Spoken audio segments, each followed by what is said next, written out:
Cool. We have really no idea what we're going to do for this. A few years ago at Desolation of Stockport, there was one of these with Shadow and Flame, and it seemed to go quite well, and it was quite popular and gave people a chance to chat. Remember, you're always on it. And, kind of the rationale behind this was that me and Tom now will go to a lot of tournaments and try our best to ram our magazine down your throat in a pleasant way, and kind of get to chat to you about it. But the guys who kind of contribute to it rarely get that chance. So the idea was we thought it might be nice if Barry and Matt and Dave and Steve and Ed and James, who's not here, and Kev, got a chance to maybe answer your questions and talk about some of the process. Hopefully you have some questions, otherwise this will get awkward pretty quick. So in case anyone doesn't know, just going down the line, you have Dave Fredericks, who's part of Shadow and Frame, who made the Necromancer. Yeah!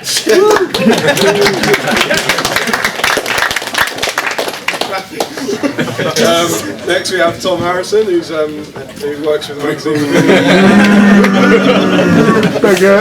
He's mainly the wordy bloke, I believe his title is copy editor. Next to him we have Barry O'Neill, who made Dog Order, you might have seen it.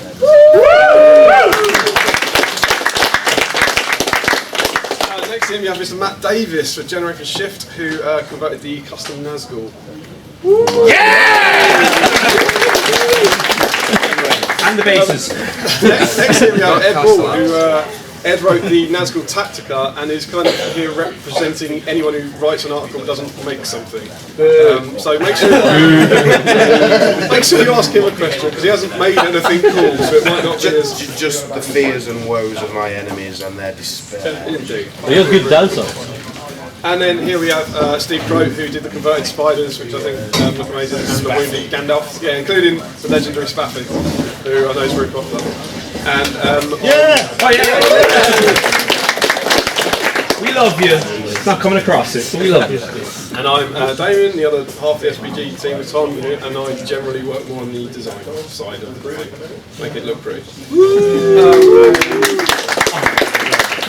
So that's that.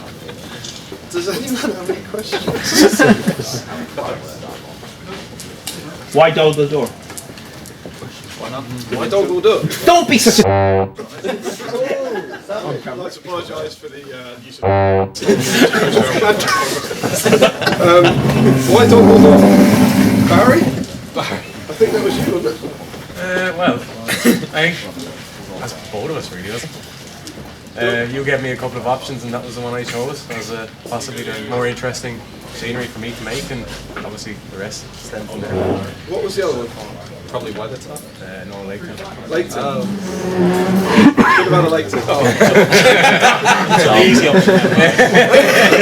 I think there's a Facebook message. It's something like the 27th of December 2014, and we said, would you be interested in making some scenery for the magazine? And Barry said, what have you got in mind? And there was like some little ruins. And then I think you said, how much do you want? A 4x4 table would be great. And then that happened. But yeah, I think that was why. Yeah. And no one had made it before, I don't think we'd seen it anywhere. I think, yeah, that was one of my reasons for not picking Laketown, if I'm honest, because we've seen some awesome Laketown, and I knew I'd have a standard to live up to, if you like. So. Yeah. One more question. How many times did you have to watch the film? No idea. Just watch it over and over and pause. Yeah, pretty much. Countless screenshots. Chronicles books were awesome in terms of that as well. But yeah, I've watched that scene. I never want to watch that scene again. How long did it take you? I know it's hard to know time-wise because you did it over a period of time. But yeah. Well, like we said, it was about 13 months all told, but that's just in my spare time, which is very limited as is because with my little fella and stuff. But there's still hundreds of hours involved, hundreds of hours. Any other questions? If you were to do it again, same thing, not only what would you change about it and why? Would you do this again, or would you pick other projects now have done it? Is that to Barry? It's me. Yeah, yeah. Haven't done it? No, I wouldn't do it again. Looking back, I'm very proud of it. I have to be honest. Now that it's finished, when I see the final piece, I'm very proud of it. So I am very happy I have done it. But if I was to start again, it would have to be something different. Yeah. Was the DCHL, I don't know if you saw that video, when we put the poster on, they said we're going to get in touch with whoever made this and kind of commission one. So I don't know if like name your price. Well, in that case. Yeah, well, in that case, yeah, exactly. If you could pick, what would you do? Not Dol Gul Dur, what would you do next dream? Laketown. Well, I do actually want to do a Laketown. I really want, for myself, if not for somebody else, I really want to do a full Osgiliath board using like on the behind the scenes on the film.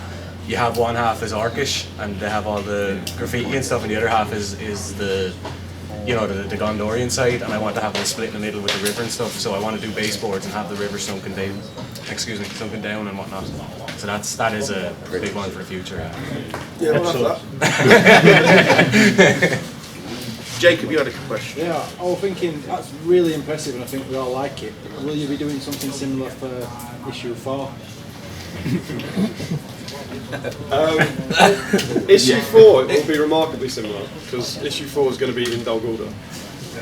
We basically this is come out of everything that these guys did this time.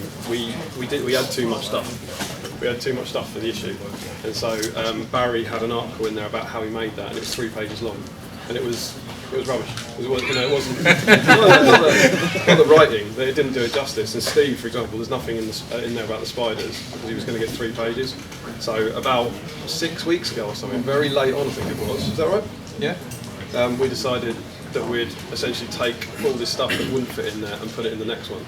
So the next one's going to have, like Barry's got a kind of 8-page article about how it was all built. Like with all, there was what is that, 300 work in progress pictures or something? Well, that's what I've sent you. Yeah.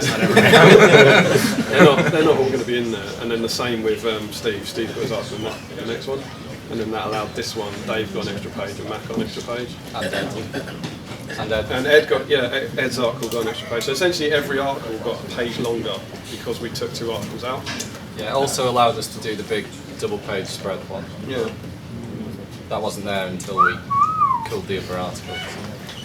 So that we kind of took the decision of why just do it in one when we're limited by the page count purely on the production thing, but we could actually do that theme over 2 and then hopefully get the next one out a hell of a lot quicker because of that. So the question is really about issue 4. So what, are you doing issue 5 then? We don't know. We had a plan, we had a very solid plan for what issue 5 would be, and then some wonderful developments in the Middle-earth wargaming community sort of blew that apart because someone else official is doing it now. So it's kind of in flux, isn't it, at the moment? We've got some ideas. But there is another board built, which I won't spoil what it is. There's another board, not by Barry, that is very, very tasty, that you will see at some point. When you, again, don't want to take away from your article, but when you're building it, how much does playability come into it? Like, you constantly, do you just build it as it is, as it looks on the screen, so it looks cool, or you constantly looking where the line of sight is, how many bases can I fit there, or just build? It's a bit of both. It's a bit of both. I was always conscious, and being someone who plays a game, obviously I don't play as often, most people won't know, but I don't have people at home. I don't play as often as a lot of people. I love coming to these tournaments, and knowing the game made a big difference in how I built it. For example, the courtyard, the main courtyard section, in the film, if you watch that, that's actually triangular and much, much smaller. But for gaming terms, we agreed, like I said this to Damian and Tom, we agreed that having this on a 2x2 would make it much better in gaming terms, easier to maneuver, all of that. So, but I still wanted it to look like the one in the film. So instead of 2 sides, it now has 3 sides and an open side on one. And it's just balancing both. It's making sure that your base sizes, everything can fit. The dungeons, I made sure that, when I had warp riders, I made sure that they could fit under the things, and, made sure if I needed to take more out, I take more out, because everything had to fit. You didn't want to have it in a situation where you couldn't put models where they needed to be. So it was a matter of balancing both, really. What did you actually make the board out of? What did you? It's like what you have it here is pink foam, but it's the insulation foam, the foil back insulation foam. In Ireland we only get it in like yellow colour, and it's basically mostly made out of that. There's some foam card, and then the whole thing is coated in filler to give it that durability, so you can throw dice on it, or models won't chip it as easy. So that's the main structure, and then there's other bits and pieces in detail and things. And for the necromancer, how do you start with him? Did you have a base model or an idea? No. I didn't know what I was doing, to be honest. When the lads contacted me about making a necromancer, I thought, oh, okay, that sounds fun, but what do you want it to look like? Because there's already more. And they sent me a picture with some ideas, and it's basically just a face in a cloud of smoke. And I'm like, how am I supposed to do that? It's hard to make a physical model of a gas, essentially. So it was a lot of. It took me a long time before I realised, to come up with a plan of how to tackle it. And if you read in the article, I didn't get it right first time. It was one person's view of how they want to look isn't necessarily the same as somebody else's. To be honest, I don't think we ever got to what we wanted. We got close to it. A point where you just got to cut off and say, right, this is the best we can do. We thought about using cotton wool and stuff for like smoke, but it's not. I think we're against that. So there's a lot of to and fro in, and me asking for approval and getting the rubber stamps up. It was once we realised what we were doing, it went quite quickly. You built it and sent a photo of it finished, and then you built it again and sent a photo of it finished. There wasn't a lot.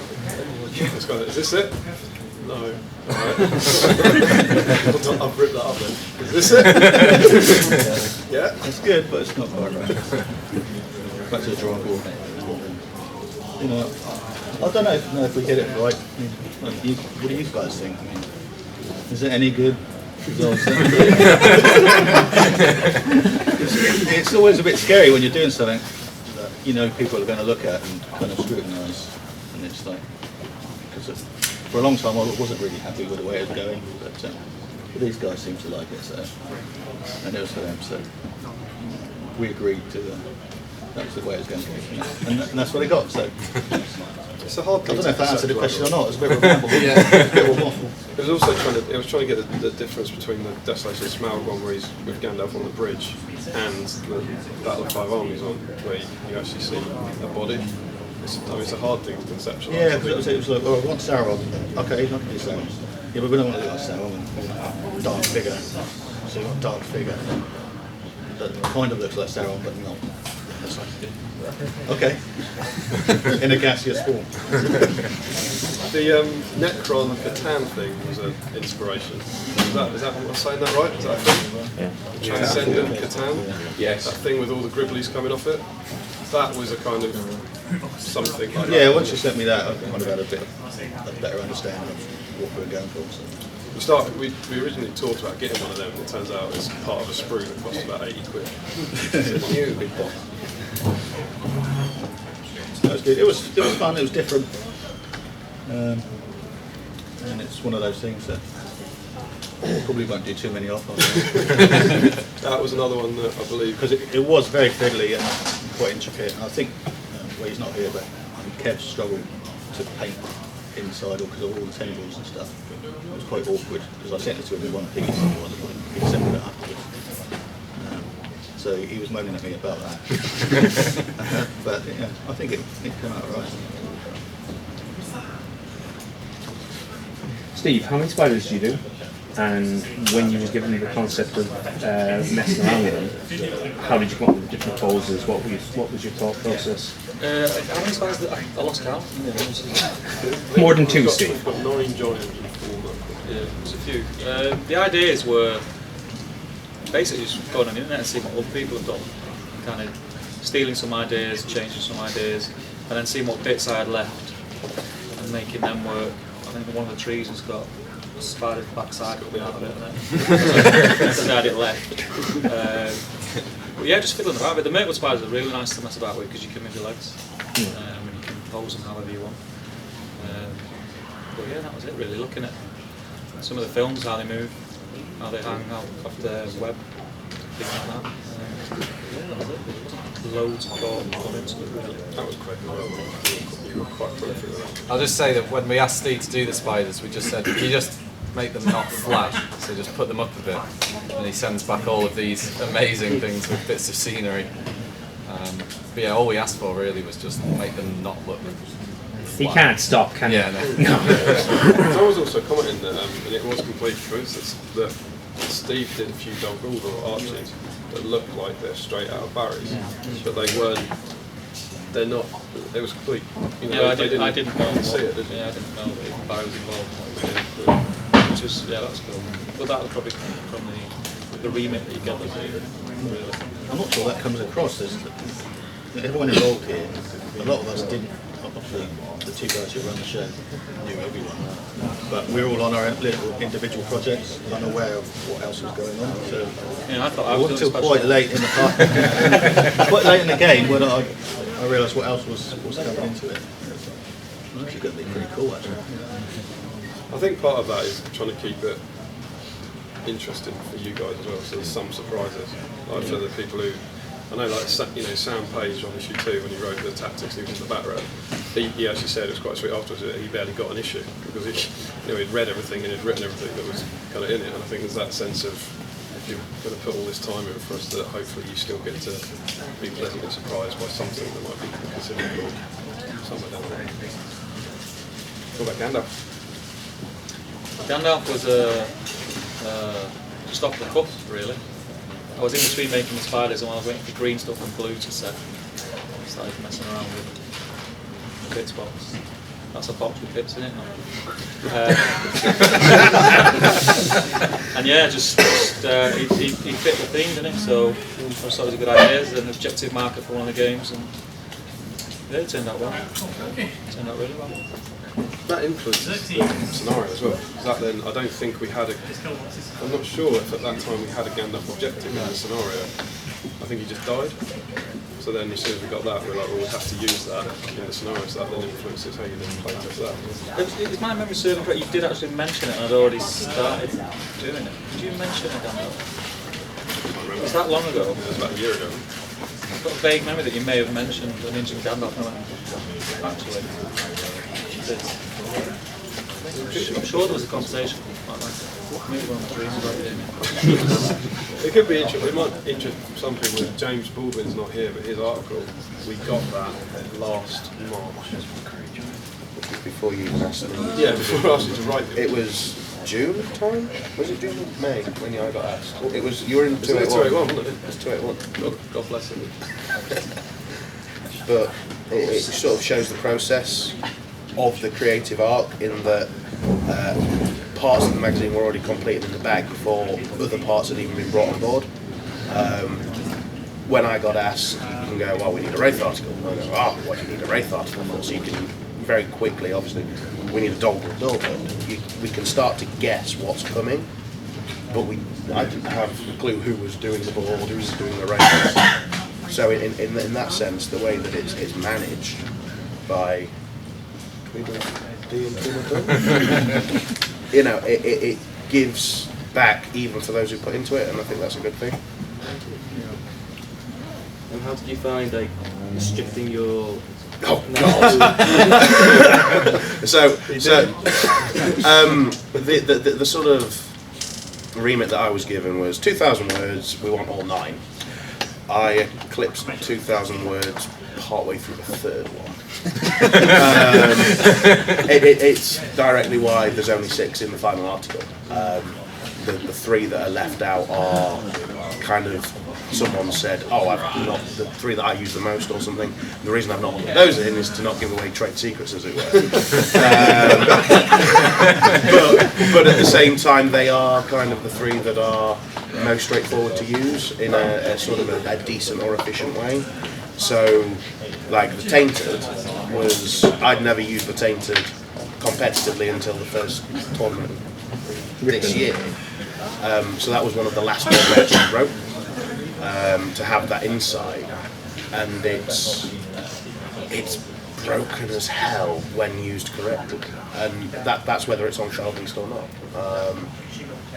I think I did it quite almost artistically, rather than go do this, do this, do this. It was as if I was being a gribbly old man in a bar tavern telling some general. There was a lot of very flowery kind of prose.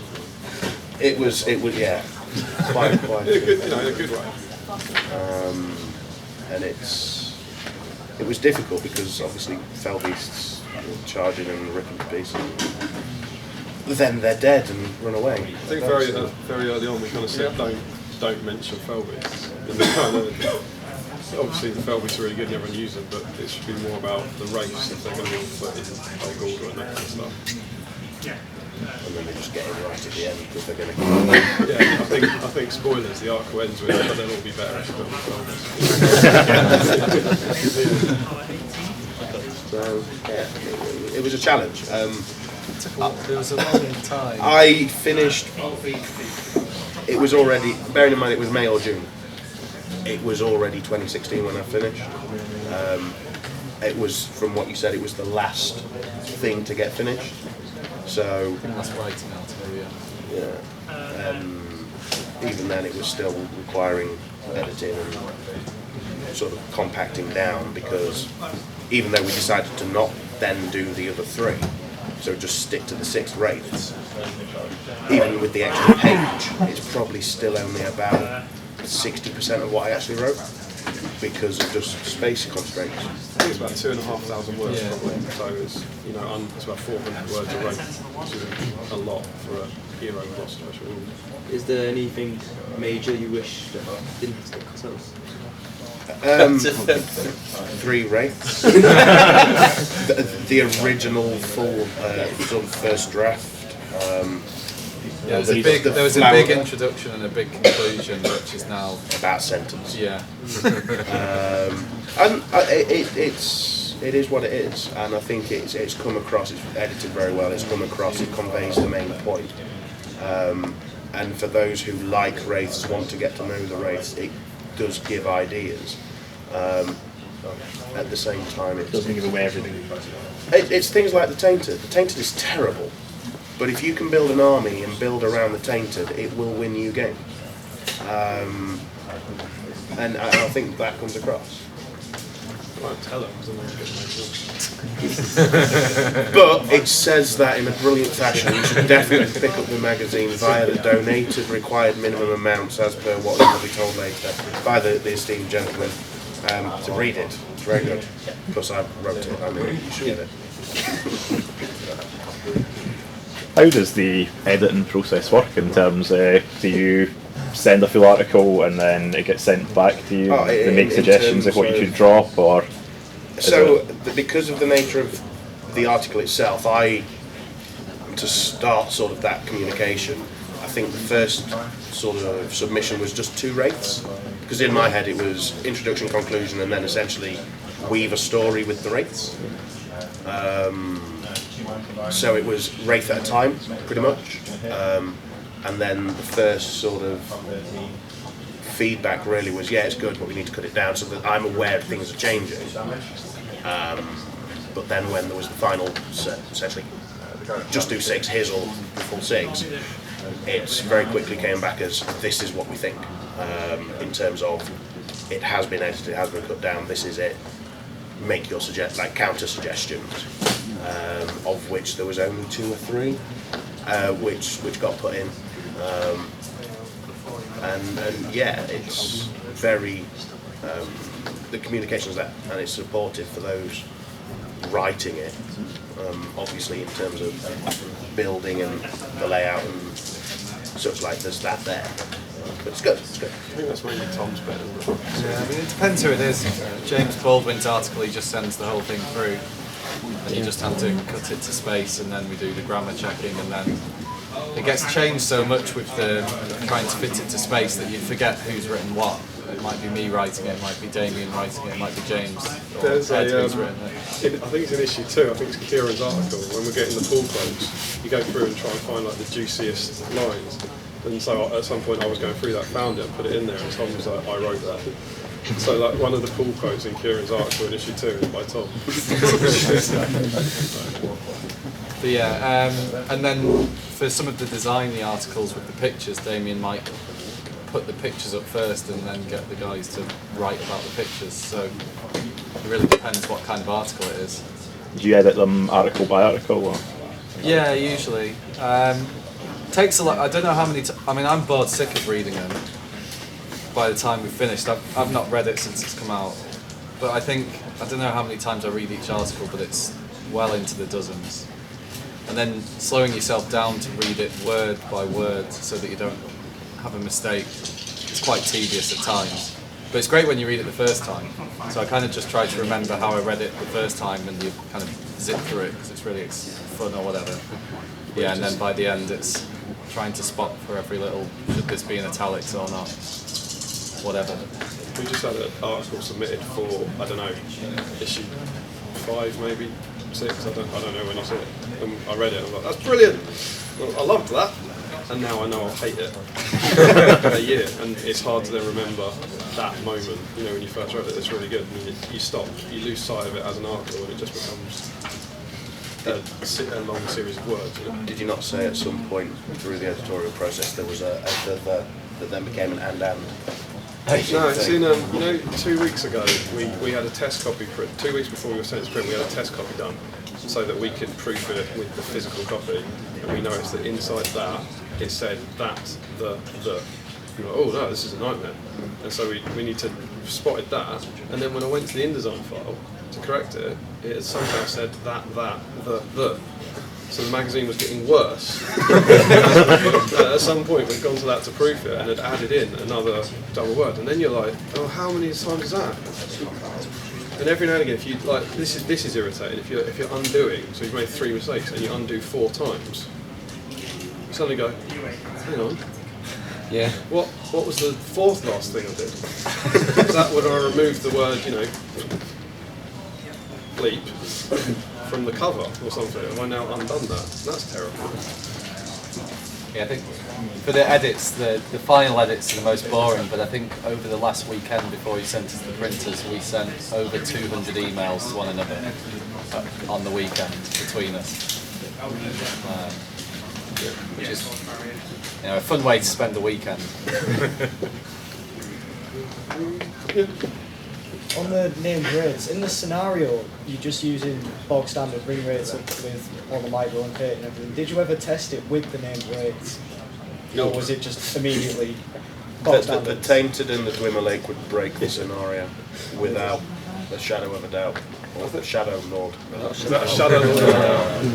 I think it's safe to say that the named wraiths are amongst more than Tom's least favourite things in the game anyway. They're brilliant, by the way. And they're commonly not liked to play against due to some of their rules. I think it's fair to say, like the Undying and the Dwimmer Lake and that sort of thing.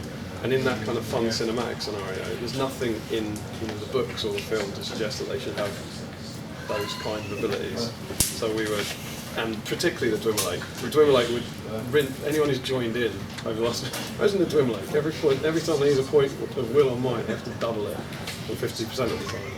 It's just no. The thing is, the way it's been done, it's truer to Tolkien. Tolkien only ever names them all. We know there's the leader. The other 7 are workshop creations.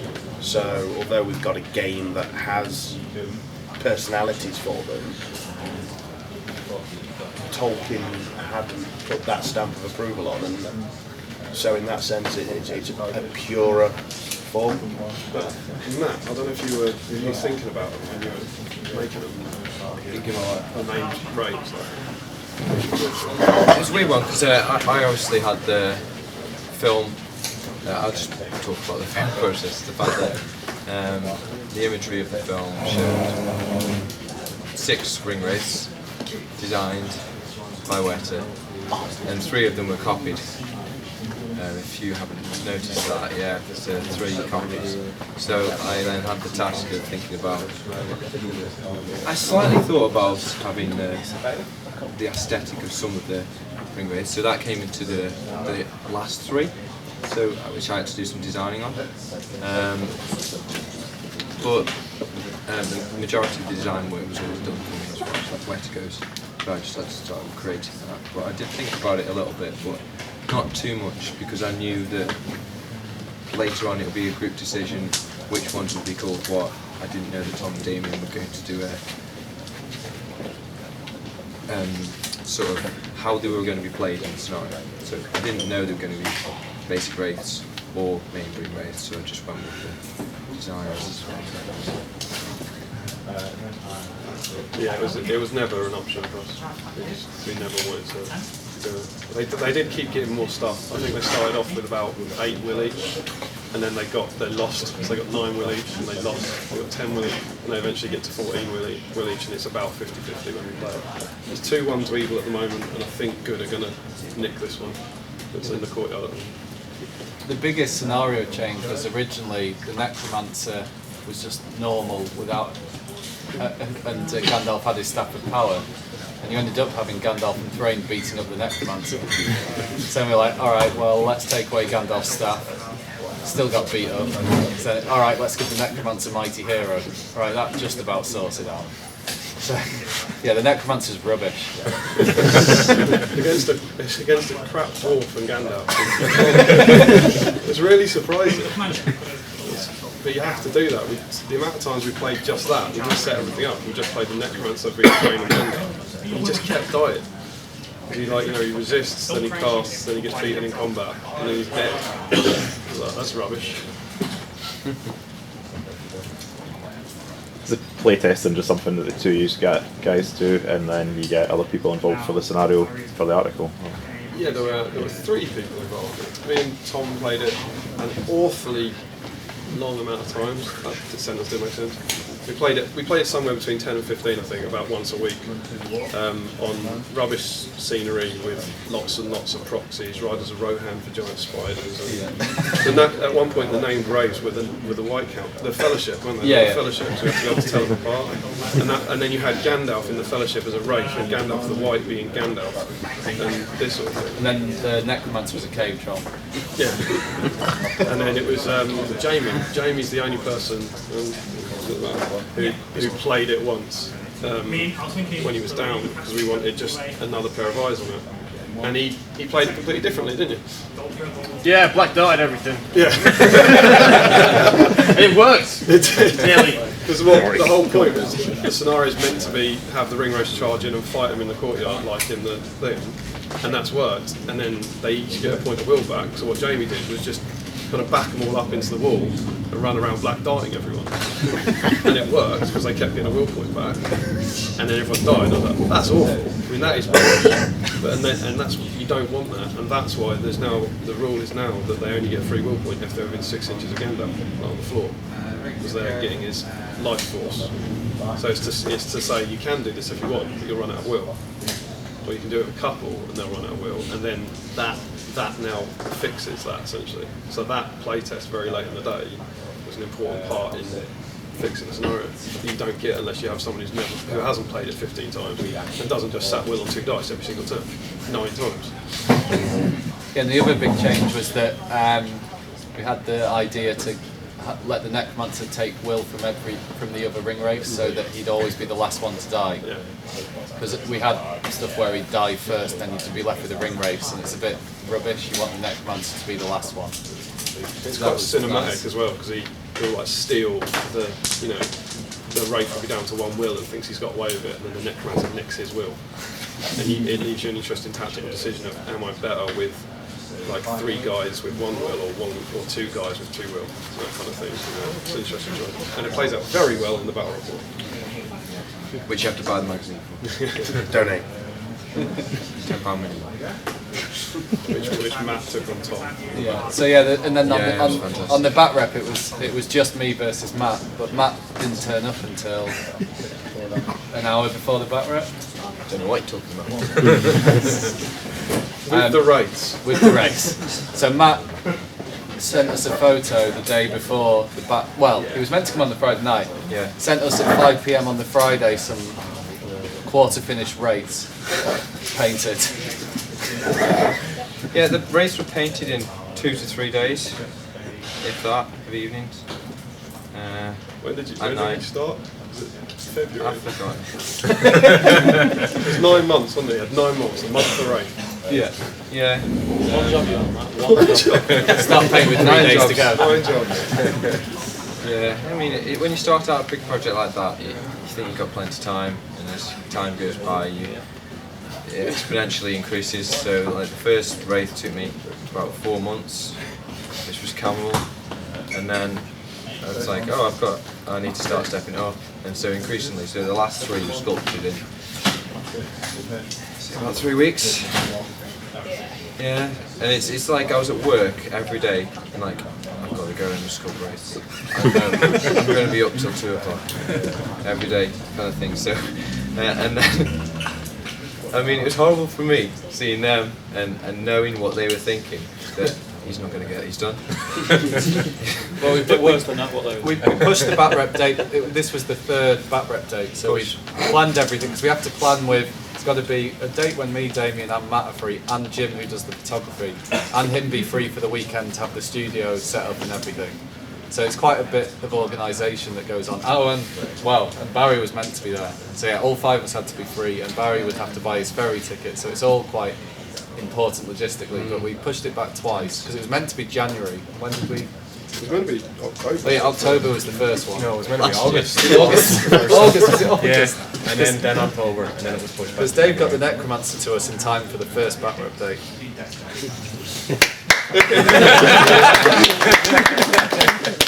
I take my role seriously. Yeah, Matt, when did you finish the race? Half an hour before setting off. Matt finished the race 3 hours before the battle report, and he was an hour and a half's drive away. It was literally that kind of. He was telling us when they. I remember you sent a message going, and I'm done. And they were, oh no, I haven't done this sword. I go, oh come on, let's put it. We'll point it the other way. Get in the car. It's so easy to miss something on a model that you know it's going to be in a magazine, so it has to all be completely complete to as good a standards as you can do. So the horror you find when you think you're done, you put your paintbrush down, and then you look across to, say, the Witch King, and then his van braces are painted or something.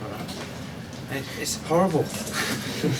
I know as well, you did a test colour scheme that looked fantastic. Yeah. It looked really good. Like about 3 weeks before or 4 weeks before, and it was all metal. And it was like, yeah, and we were like, brilliant, it looks great.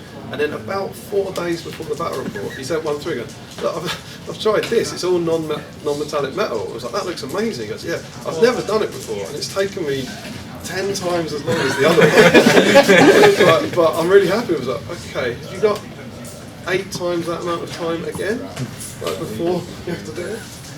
Well, the original idea of the paint scheme was quite a bit different. It was more a metallic, the actual armour was metallic, and then a slight bit of green in the cloak and the cloth and stuff, which would have been a lot quicker to paint. You might have got more than 2 hours sleep. Yeah. Spoilers. However, there was a picture that came up of someone else's converted wraiths, a guy in Australia or something, and they'd done this non-metallic colour scheme. And Tom and Damian pretty said, we want that.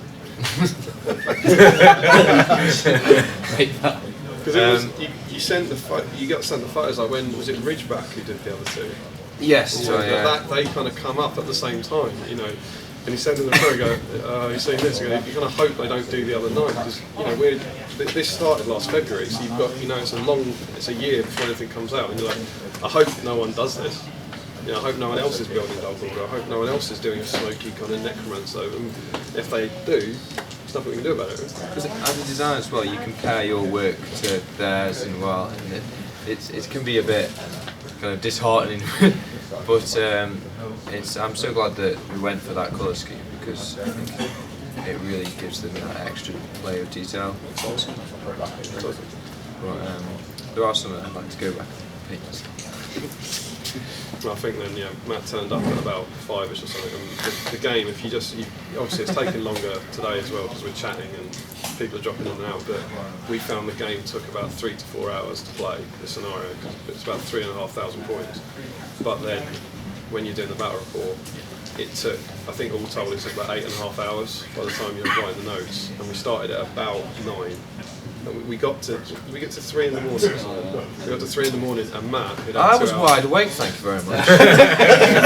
we got to the courtyard bit, the bit where it's most important. You have to think tactically and all this sort of stuff. And Matt is just standing there swaying, like kind of going, "What do you want to do?" And he's just staring at going, like, "What are you going to do with the necromancer?" Just like shaking, like, trying to go to bed. So we had a night, we all went to sleep. Slept on it. Yeah, and then did the next 3 hours of the battle report next morning.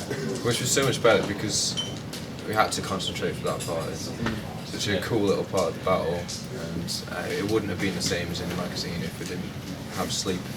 Yeah. Because you were tired as well. Yeah, I was tired. I mean, I was ridiculous. Yeah, it just meant that we then had, on the Sunday, Damian and I had to do photos from after we finished the battle, which was about 12 o'clock lunchtime, till about 11 at night, to get every photo we needed for the magazine. Because we have a massive plan when we go to do the photo shoot. We know every photo that we need to go in the magazine. So we bring, 2 cars full of stuff to get all the photos. But yeah, we didn't think we were going to get it done, but we did a good job on that day. And Jim did a good job because we made him work till 11 PM on a Sunday. What was it we said, that you can't ever split up with Lily? It's her dad. The whole future of our magazine is resting on their relationship.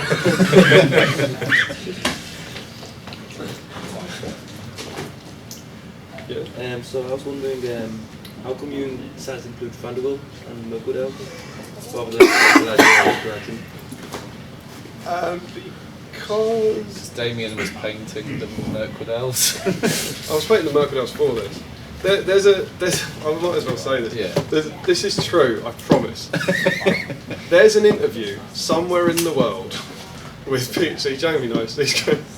With Peter Jackson from around 2012, it's before An Unexpected Journey comes out, and he says the siege of Dol Guldur is going to be like the Battle of Helm's Deep, but with the elves on the other side. He said that somewhere. Damian's made it up. Me, Barry, Jamie, we've scoured the internet. We were looking for it. Every edition of Empire, every behind-the-scenes documentary, every commentary. It's on here somewhere. It's on here somewhere. Dave listened to the entire extended commentaries for everything to try to find it. Yeah, and the only thing, I finally found it, I found someone referencing it online saying Peter Jackson said this. And the page says, I just heard Dr. Grant say, someone saying that I said it. It's like, oh, come on! And I swear, and if you look in the Chronicles books, they've got elves in armour. They've got, they were going to do it. It was going to happen. And all we needed was that one line to say where he said it. And I couldn't find it. And I remember Jamie, like a hero, on a Facebook thread saying something like, I found it. I found the bit where they mention about the elves of Dol Guldur, and I was like, brilliant. And he was like, it's in the Battle of Five Armies extended in the commentary.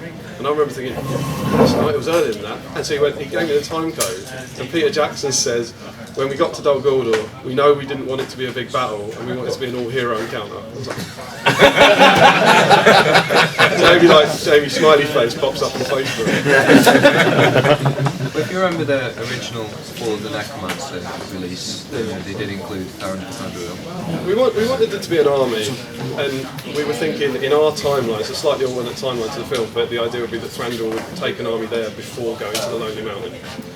So the fluff of it is that Azog's already gone with all the Gundabads, which are either on Gundabads, and Thranduil kind of answers the call from Galadriel and takes an army there. And it's cool, and people like Thranduil. All hero on a 4x4 would look a bit naff. Yeah, exactly. We wanted a full army, and he seemed to make sense to be leading that army in that area.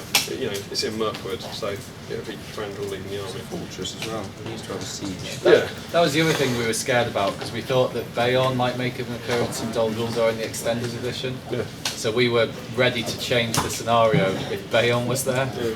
And there was the Palantir, you know, the whole thing about the petrified Palantir that didn't make it in. That there was a standby rule about can Gandalf, I don't know, compel the statue and get a Palantir or something, you know, if that's in the extended edition. And so we all watched the extended edition in like November, and then well, right, Bayon's not in it, Palantir's not in it, we can do it, we can run with it. Good scenario though, it's fun. I think. Try it out if you've got a spare 5 hours. Spare Dol Guldur. Spare Dol Guldur and spare necromancer. Can't stress how fun it was though when we were there. Because even with me slightly out of it, you know, I think it actually helps create the dream state of it a little bit more. So yeah, I suggest that. But it's like, because we had a thread where Damian sent this picture of like in playtesting it. So we saw little snippets of stuff that Barry was doing, and it was the four of us, wasn't it? Me, you, Damian, and Tom. We were kind of sharing our ideas, getting stuff back. But it wasn't until I came to the battle report thing that, like, you just keep looking at it and different things of what everyone's done, and there's so much detail in Barry's terrain. It was just amazing. Yeah, but Barry was going to come to the battle report as well, but couldn't in the end due to unforeseen circumstances. But yeah, we have one person who basically got this magazine to you this weekend, and that's Barry's mum, who drove Dol Guldur from Ireland, got on a ferry, brought it to Lily's dad's house where the photo shoot would be, and dropped it off for us. Do you want a cup of tea in that? No, I'll just go back now. Drove off again. So that was outstanding effort from Barry's mum. Commitment with Mary Poppins. Imagine if I didn't get the wraiths done in time. My mother would have killed you. This is true as well. The wraiths were not finished on Friday night when Barry was meant to be there playing. They were not done. And Matt didn't know it wasn't happening. And we were like, at what point were you just going to say, you know what, guys, they're not done? Yeah. The thing is, I kept thinking, I need another half an hour.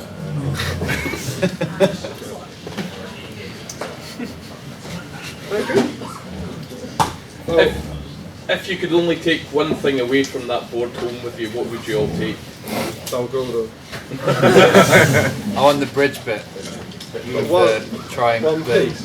One piece, like one model, The courtyard. I like the cane cage. I like the Dark Marshal, the guy with the axe. Yeah, what are people's favourite wraith? I like the one with the big sword. You would. Done a leg. Kylo Ren? Kylo Ren's a lot of people's favourite. I did this sculpt and then I sent them a picture and said, that's Kylo Ren. Which is fine, people like Kylo Ren. It's the Star Wars fans, isn't it? Do they? Do they? Yeah. It's strange.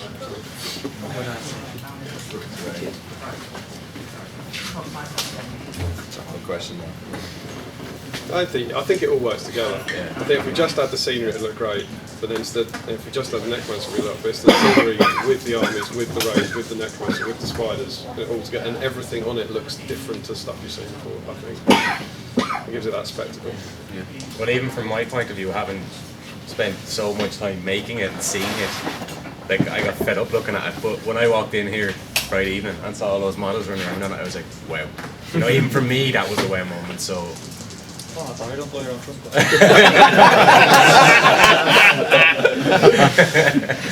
You've seen that scenery. Something we have to say though, because when me, Tom and Damian were down there, we were messaging Barry and he was messaging back, and he was like, tell me something that's wrong with it. Because we were just saying really good stuff about it, and he was just wanting us to say something bad about it. Yeah, we were struggling. Yeah. Well, it was more just that I have, and this is something I would like to get out there, seeing as, you know, I have this forum at the minute.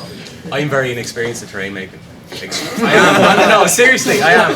Before this, I made that weathertop on that table, and I made 4 Rohan houses. That's literally the extent of it. And that river, isn't it? Yeah, well, to me, that river's not even that great. That's why I gave it to James. Anyway. But no, seriously, I think anybody wants to put their mind to it. It does take patience. It does take patience. But it is something. Look at what Steve is knocking out of the park on a regular basis now in the Facebook groups. What about the terrain? But it's something that, you know, if you put your mind to it, you can do it. Anybody can do it. What Matt and Dave does, I know I can't do, and I know that's incredibly talented, and it's just amazing what you can do. I just think the scenery is so much easier.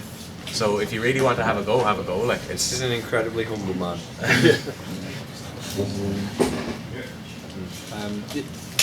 Yeah, sorry. No, go you for want it. to elaborate on that? No, go for it. Being 150 years older, did you think about changing Golb's rules a bit, making him better? Changing whose rules? Golb! Changing his rules? Yeah, making him better. 150 years after the Battle of Dimble Dale. Should we painted him to have a white beard? No, we didn't. We just immediately put Golb in so that we could scream Golb in another battle. Golb! He did used to have 3 attacks when we first started him, and he was too good. We can't. Why did you We take can that never attack? remember his profile. We always have to look up his profile. The one profile in there that we wrote, we kind of never know what he's got. James Braun. Where's Golb's next adventure going to be? Gold may well be in the next one because he's going to be in Dol Guldur again, and yeah, he will be. He survives the battle report somehow, so he can be in the next one. Was that on purpose? No. There's a tiny little box out. You wouldn't even. There's a tiny box out in the last page of the battle report. I mean, don't go to it because it will spoil it. Explaining what Golb did during the battle report, and he said it certainly was not deliberate. But yeah, it wasn't.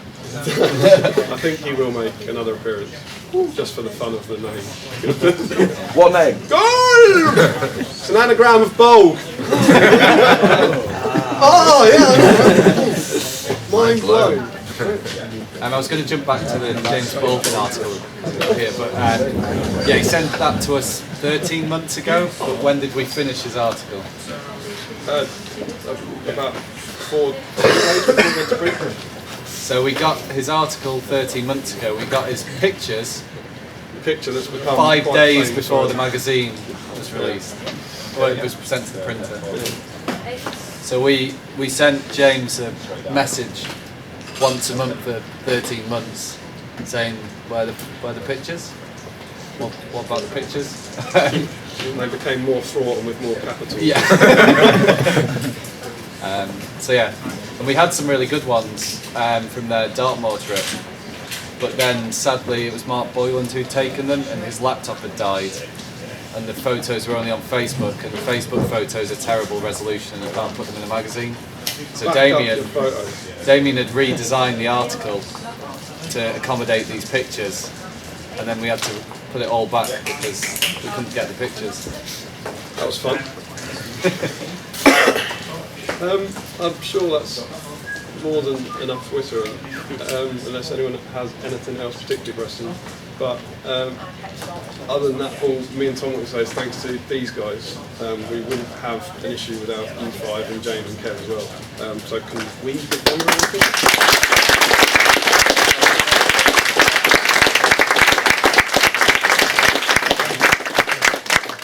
And also to all of you, 2 years ago when me and Tom started this, we got 100 done and we didn't know how it was going to go down, and now for this one we've had 400 printed, and that's awesome and amazing from us, and we really appreciate everyone getting on board. One thing we didn't say yesterday, which we want to, and I hope this will go down well and might cheer you up a bit, is the digital version, the PDF, which people have basically told us essentially for years, I can't believe you're giving this away for free.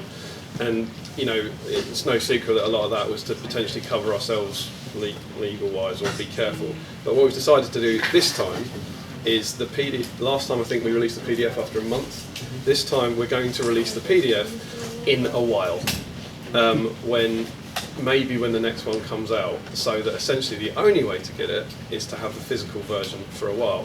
But anyone who gets the physical version can have the PDF from us. So essentially, it's all you have to do is email us, and if you've got it, we will send you a digital version of it completely for free. But so you can put it on your phone or your iPad. But the idea is basically that it gives an exclusivity of it to the people who, like yourselves, who have supported us for the last 2 years, and we really, really appreciate that. And so hopefully, the only people that will annoy are the people who it doesn't really matter if they annoy. But hopefully, like I say, if you do, the digital one won't be going up online probably until the next one comes out, and then we'll do that sort of thing. But if you want a digital version of it, just drop us an email and we'll send it to you. Would it be not an idea maybe if you're going to release a digital formatted version, not saying that everybody, they're not going to pass that around unlicensed, but if we were to release a digital format of it, would that be a good idea maybe to release a cheaper version that you can buy as a digital format rather than having a physical entity? We could charge for it, but to be honest, I don't know. We've put in print that we'll never charge a penny for the PDF anyway, so we're kind of stuck on that. But if I'm brutally honest, in some formats, other cases, you can read so many pages before paying. Yeah, it's a pain, to be honest. It's like and as soon as you try and do that, it becomes a bit harder than just exporting out a PDF. But also, in terms of sharing it around, if we email it to you, you're more than welcome to email it to whoever the hell you want, but then you devalue that exclusivity. If it leaks out, if anyone cares enough, and it goes to someone who hasn't bought it, and they go, "Oh, he's got it," and they go, well, "It wasn't us." I'm sure as hell wasn't us that gave it to anyone. So, I'm sure it'll get out there. But if you supported us and got it and got a digital copy for that, and then I would imagine you probably wouldn't want to give it to someone who hadn't. But we can't really control that. If you want to share it, share it. I think most people over the last 2 years have shown that they like the digital one, and then when they see the physical one, they kind of went, "Well, yeah, well, I want that. It looks better as a physical one." And everyone, the vast majority of people in here who have got a copy at some point, we really, really appreciate that, and that you are getting on board with that. And so for all your donations and such and support over the years, massive thanks for being Tom, because we wouldn't be able to do it without you, so it means a lot. Thank you. But, I think that will be it. Thank you for listening, I guess, and I hope some of that was in some way useful.